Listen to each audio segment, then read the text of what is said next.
La sostenibilità sociale, ambientale ed economica da qualche tempo ha un nuovo nome: Energitismo, un network internazionale nato da una sinergia tra Italia ed Australia, volta a valorizzare il Made in Italy in tutte le sue forme, riscoprendo mestieri e tradizioni che rischierebbero ormai di scomparire. Energitismo nasce dall'idea di coniugare arte e tecnologia, di dire il Rinascimento era fatto dalle botteghe artigiane con gli artisti. Oggi ci sono le botteghe artigiane che sono le piccole imprese e dobbiamo metterle in connessione con gli artisti.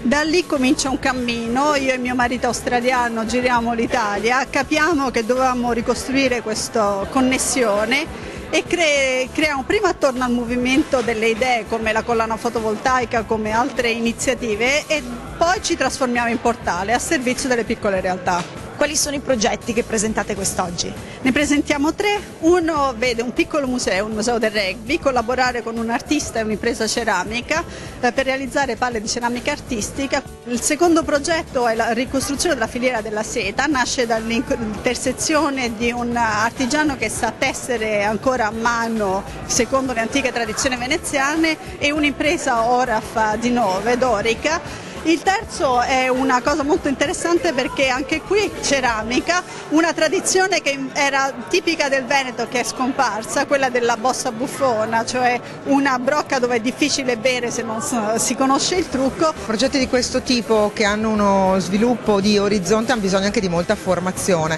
e noi come Regione vogliamo rafforzare le competenze delle imprese ed è per questo che interverremo affinché le competenze che mancano siano ritrovate, perché in fondo fanno parte della nostra tradizione, sono mestieri anche antichi, antichissimi per certi aspetti, oggi riletti in chiave moderna. Come rinasce questa Via della Seta e come viene sviluppato il progetto? Il progetto nasce intorno a maggio-giugno, quando mia moglie, che è la creativa dell'azienda, è riuscita a combinare seta e oro e a realizzare degli oggetti fantastici. Per cui sono riuscito a contattare l'ex presidente dei Bachicoltori Italiani e nel giro di 2 mesi siamo riusciti a mettere insieme l'intera filiera, dal gelso, bacco da seta, trattura della seta, e abbiamo acquistato una filandina che è all'interno di una cooperativa sociale di Castelfranco